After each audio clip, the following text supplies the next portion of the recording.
Welcome once again to the Catholic View for Women here on EWTN. My name is Teresa Tomeo, along with my co-hosts Astrid Bennett Gutierrez and Janet Morana, and we truly try every single episode to give you news and views from a truly Catholic perspective. Now, you recall, if you've been watching, in the previous two episodes, we've been featuring an amazing woman of God. She's a convert to the Catholic Church. Her name is Sue Ellen Browder. She's written a fantastic book called Subverted. She's a convert, again, to the Catholic Church. And we mentioned in our last episodes some of the problems that she incurred when she was actually writing before she came back or came into the Catholic faith.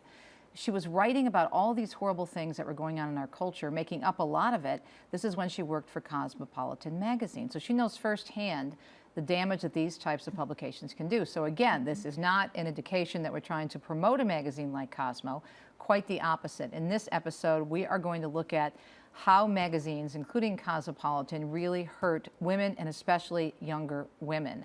And there are some great alternatives out there that we want to share with you as well. And I know, Astrid, this is near and dear to your heart with the chastity work that you do. Absolutely. And I know that women are trying to find answers for even simple things like, you know, how to eat healthy, how to dress. You want to be stylish. You want to get the jobs. You want to look right, you know. So we naturally are attracted to these things. We're all about parenting and all of this. So sadly, a lot of the mainstream publications are magazines like Cosmo that give women erroneous information. Yeah, they might give you something about dieting or, you know, eating healthy, but then you get all these messages about how to be able to succeed, you need to dress a certain way. Sometimes it's very immodestly, you know, that success in your career is the ultimate good, or having a very, very active sexual promiscuous life is the ultimate good. So we need alternatives for women, but alternatives that really address all these different issues. So one wonderful magazine that I found that was started a few years ago is called Verily Magazine. I love it. It's great. It's easy to find on the internet, verilymag.com. It's not a Catholic magazine, I would say, but you can tell it's made by Catholics. So what it means is it gives you all this information about different things that we think about every day, about how to dress, you know, health issues, parenting, career. But the perspective is very, very good for women. It's very wholesome. The women there are not airbrushed and all, you know, it's very real, beautiful women. Women who are beautiful. And they also pick up a lot on the culture. And I was telling you ladies before the show that they did not too long ago a really good piece on Kim Kardashian. And Kim Kardashian, of course, of the selfie craze and you know, keeping up with the Kardashians. She did something this year where she took another, you know, very promiscuous photo of herself, and she was claiming, oh, it's because I'm proud of my body. And the article said, no, this is more about, you know, basically putting yourself out there so you can make some more money. And I know, Janet, as a mom of three, your girls are all grown now and married, thanks be to God, right? But that was a challenge raising three girls in terms of the culture changing so quickly. Sure. I mean, I can remember a whole list of my don't list. You know, you shall not do this or that, and you know, some of them was the big rage when they were teenagers was girls was going out without their parents' permission and getting tattoos and all kinds of extra piercings and all that. And I was like, not under my roof, you know, and not with any allowance money I'm giving you or the money they were earning. And and also too with the clothing. I was very happy that, you know, in high school they were in Catholic high school because there was a uniform to wear every day, so that cut down the discussion. But even what they wore, you know, when it was taking off that uniform, I still would say, you know. But they were good as far as a lot of that is concerned. But you have to stay on top of it. You really have to stay, you know, close to your daughters and really look to see what they're reading. And talking about, you know, Cosmopolitan magazine, like we said, we're not endorsing it, but the danger is it's all over the place.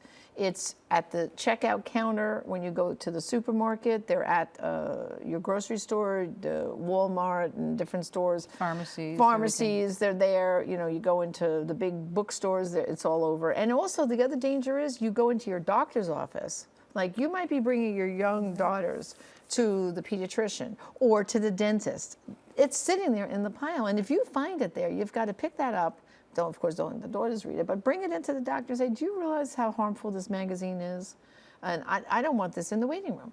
Because very often, the people who are ordering the subscriptions for the doctor's offices, it's not the doctor himself, even though it comes in his name. It's really, he's not deciding. It's the secretary, and they might have a different agenda than the doctor, for all you know. And sadly, Cosmo seems to be interchangeable with women's magazine. Right, they put it in the section with the Good Housekeepings and, Yes, the, of and the course. Family It's in Circles Ladies' Home and Journal the Ladies' and Home all Journal. that. And, And- which are also getting, by the way, racier and racier, and including articles about They are. transgender and everything else, and very accepting of Right. quote-unquote alternative lifestyles we have that go better against the church. alternatives. Yeah. Exactly. Well, absolutely. interesting enough, there's a lady that's really fighting Cosmo, and it's a little humorous in a way. Her name is Victoria Hearst, and yes, she's part of the famous Hearst publishing family.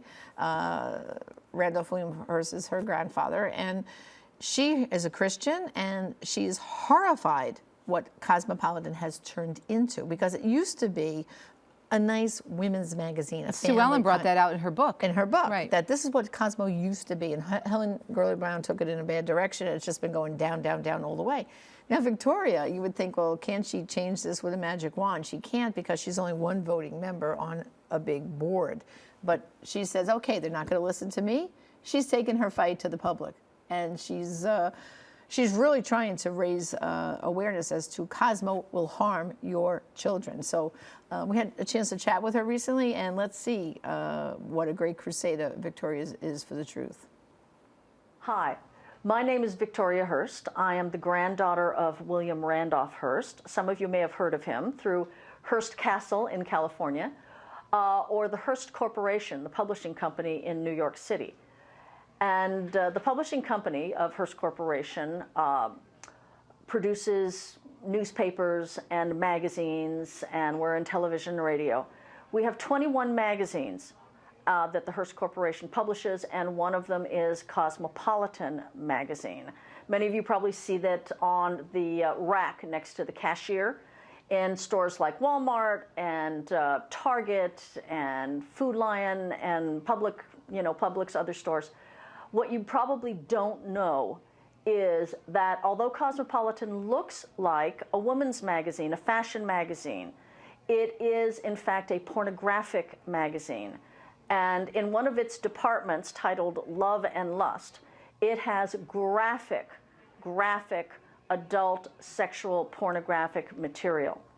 So what God told me to do, I'm a Christian, I have a ministry in Colorado called Praise Ministries, and what the Lord told me to do 3 years ago was make sure that this magazine is not sold to minors. Now, I'm not on the board of the Hearst Corporation. I have no power to tell them what to do. But my campaign, which is called the Cosmo Harms Minors campaign, which we're going to talk about today, my campaign wants to simply get Cosmopolitan magazine labeled adult material and kept out of the hands of minors.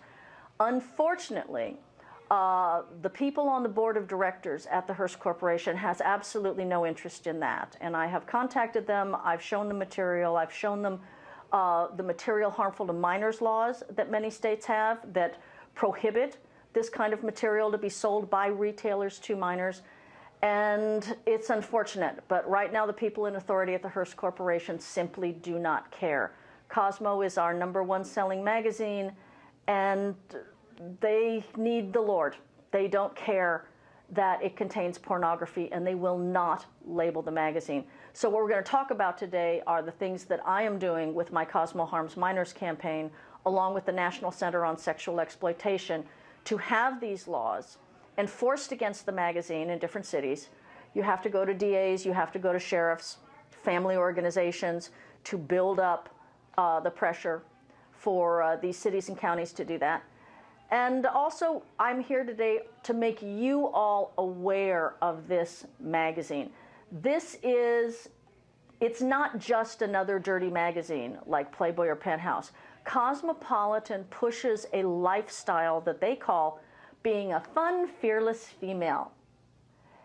And what that entails is leading a very depraved, dangerous, both physically, emotionally, and spiritually, a very, very dangerous, depraved life that is certainly not pleasing to the Lord and very, very damaging. It is aimed at tweens and teens and college kids. Cosmo says this is their best-selling young women's magazine. They have articles about what college are what are the best colleges to go to, not to learn, but to have sex at. Dress sexy, be beautiful, be young, be thin. And if you're not having sex, which is the woman named Helen Gurley Brown, was hired to be the editor-in-chief of this magazine in 1965. Before then, Cosmopolitan magazine was a family magazine. It was first published in 1896 as a woman's magazine and a family magazine. And when it started to go downhill, in 1965, the Hearst Corporation decided that sex sells. They hired Helen Gurley Brown, who was an infamous feminist. And one of the things Helen Gurley Brown said to young women is, quote, "If you're not having sex, you're finished," unquote. Well, that's not what God says. And this magazine is hurting a lot of people. And I will not stop my campaign until either the Hearst Corporation labels this magazine adult material or until these material harmful to minors laws are enforced against it. Good for her. I know. Imagine. So, she really doesn't care what her family thinks or what the board thinks, because she's more worried about what the Lord thinks. And she said, this is dishonoring God and not what God wants for women. And she's on a campaign to, like she just said, to get it either labeled properly or out altogether. It's so surreal for me because I grew up, reading this magazine and not thinking anything of it, which is so sad. And seeing my family reading the Spanish version of Cosmo, because it's all over the world. It's all over the world in many how languages. And how insidious it is. So for me, it's a little surreal to be talking about this topic when I used to have it there, in my house, and I read it. And to hear her say it's pornographic. Now pornography is relative. That's not pornography. And if you read it, well, really we've been so honestly, desensitized to it. Right. But good for her. And I think all of us can take on that crusade. And it is effective to speak up because like stores, they care about their consumers and what they want and protecting the young eyes. So hopefully people will be encouraged to do what she's doing and speak up. You wonder how many people on the board have daughters, have children. I mean, what are they thinking? I mean, well, like she said, part of it is that it's the #1 selling magazine that the Hearst Corporation has. I mean, they have a whole multimedia, all kinds of things they're involved in, but Cosmo is their #1, so it's about money. I mean, when boards sit around and have meetings, what do they look at? How's our stock doing? Oh, I understand that, but I'm saying at some point, they're not thinking of how it's affecting their families. They're thinking about their bottom line people that sit mostly at these board meetings. And, while she said she doesn't have a vote on the board, she has presented to them. She's done everything you can imagine. And that's why now she's taken the campaign to us, the consumer, to say, okay, I can't get the corporation to listen. Then the consumer, if we stop buying the product, get stores to, she actually, through her work, has Walmart now, that they're supposed to have this like a yellow sleeve kind of on the magazine that you can't see all the sexy women on the cover, scantily dressed. It has to be kind of, you just see the name of the magazine up here and the rest is kind of covered. So Victoria points out that if you go into your Walmart and you see Cosmo out like that and not covered, she wants you to take the magazine, ask for the store manager, and say it's company policy to have this shaded up. And I know it. I heard that the company, and please check this out, and I'm offended. I want you following company policy. And then she said the next time you go in, check it again. And if they haven't changed it, then write to the corporation and tell them that your local Walmart is not following what they've agreed to do. and even if the companies don't have any type of a policy like that, you would still go to your supermarket or your pharmacy. If you're there with your children on a regular basis, you're a customer. Exactly. And that money counts. And everyone, the marketers are looking at you with a big dollar sign on your head. This is what I tell people when I do my media talks all the time. You are a consumer. You go in there and you're telling them that I come and I shop here every single week, or I bring my family through here. I remember when 50 Shades of Grey came out a few years ago. I was so upset with our local supermarket. I went and I told the manager, I brought the book up, and I actually, before I did that, I took all the books and I moved them to the back so I hid them underneath the other books. I'm thinking of the moms walking by with their children, with their kids. Did that, my goodness. And I went up to the manager and told him about it. I do that too when I see Cosmo now, and especially when you're going through airports and stuff. Well, now you've got your grandchildren to think about. I right? take them and put them behind something so they're not seen. Oh, sure. I have my daughters and my grandchildren to think about because, I mean, I'm a grandma. I have two granddaughters. I mean, they're babies now, but still, this is what's out there. This is what's luring young girls away. And I think the things that that really gets me is that they're making it sound like this glamorous lifestyle, you know, and it's like Sue Ellen talked about. This making it to the top is all about having sex, dress scantily, you know, be successful. Children are nowhere to be found. And so like, this is what the women's liberation movement has gotten us after all these years. Thank you very much. All right, we're going to take a quick break. When we come back, we'll have some great resources for you and how you can stand up for better publications. And we'll also give you the website for that terrific young women's magazine that we highly recommend, and that's called Verily. More information for you, keeping you connected to your faith right here on the Catholic View for Women. Teresa Tomeo, Astrid Bennett Gutierrez, and Janet Morana. We'll be right back. Thanks for watching.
Welcome back to the Catholic View for Women. Teresa Tomeo along with Astrid Bennett Gutierrez and Janet Morana talking about how Cosmopolitan magazine harms minors. We mentioned Verily magazine during the last segment of our program. There are a lot of different Catholic publications, not all that many that deal with the issues of young women, but Verily is very good. There are a lot of really good apostolates, though, producing very wholesome, helpful materials for families. Absolutely. Yeah, well, Janet Bankovic has something for young teens, and all those are available at the EWTN. Well, her Young Women of Grace study is fantastic. I endorsed it. Right. Yeah, and most people are getting their media from social media, online.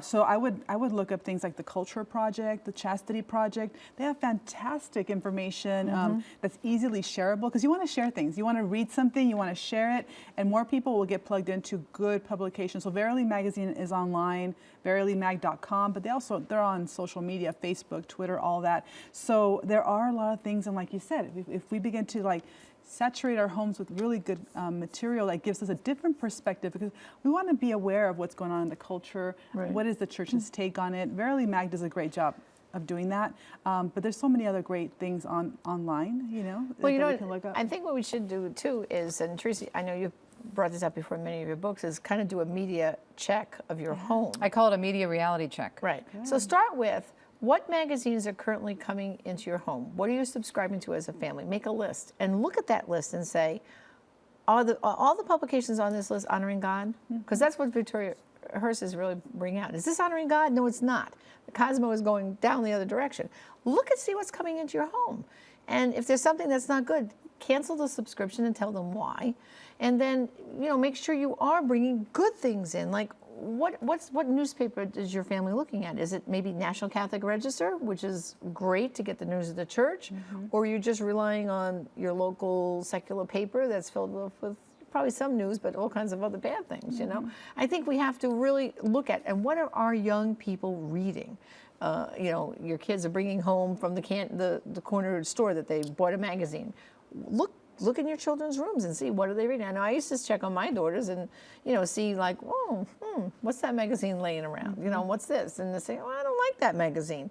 You really have to give that parental influence to what you're allowing them to have. And I know, Teresa, you've done a lot about this, about the media that they are saturated with. Well, they're saturated with it. And the thing that frustrates me so much is that parents are saying they don't want to invade their children's privacy. I'm like, excuse me, I'm 56. My mother is still invading my privacy. And I'm that's your your mother, job. and That's I'm your going job. to be your mother till the day I your die, job. and then I'm That's going to come right. back and haunt you, she tells me. I'm sorry, it's not that your kids are bad, it's that the stuff and the different entities out there are trying to get at your children. I mean, Cosmo wants to hook young girls. Planned Parenthood wants to hook young girls because the younger and younger they can get them, they get them hooked on birth control, they get them hooked on the sexually promiscuous lifestyle. Customers it keeps for them life. in business. Absolutely. That's right. One question that I have, you think, why is Cosmo the top-selling women's magazine? And what is in there that's so attractive to women? And one thing that's really interesting to note is that the two most common topics that are searched for on the internet, the two most common topics, sex and God.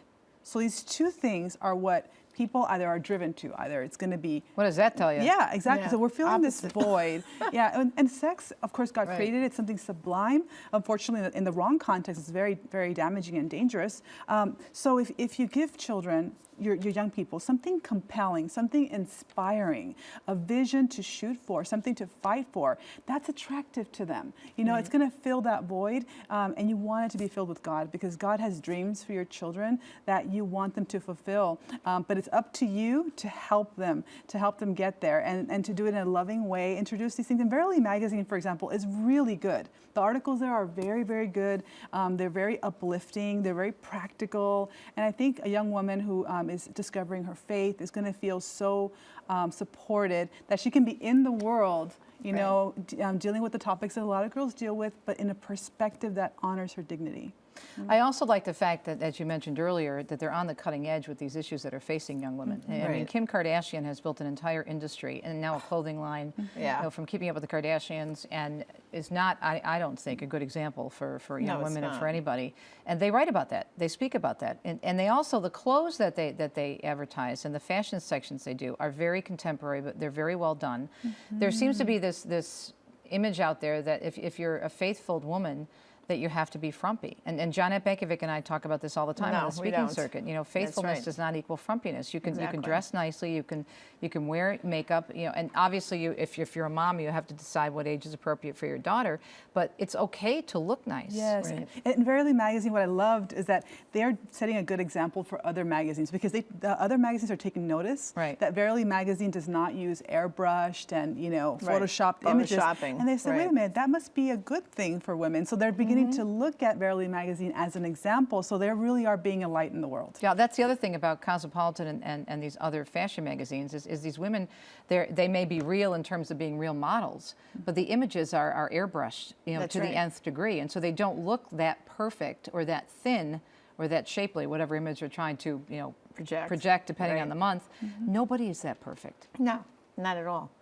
I mean, I can remember, with my three daughters, the big deal when they were in 8th grade.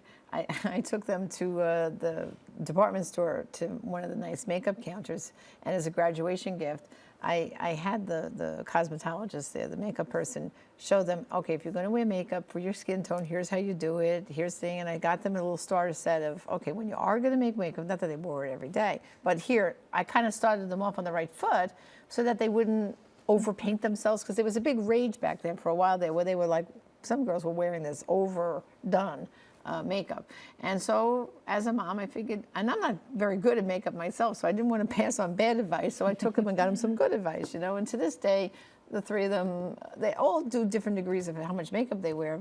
One of my daughters practically nil to none, more like her mom sometimes.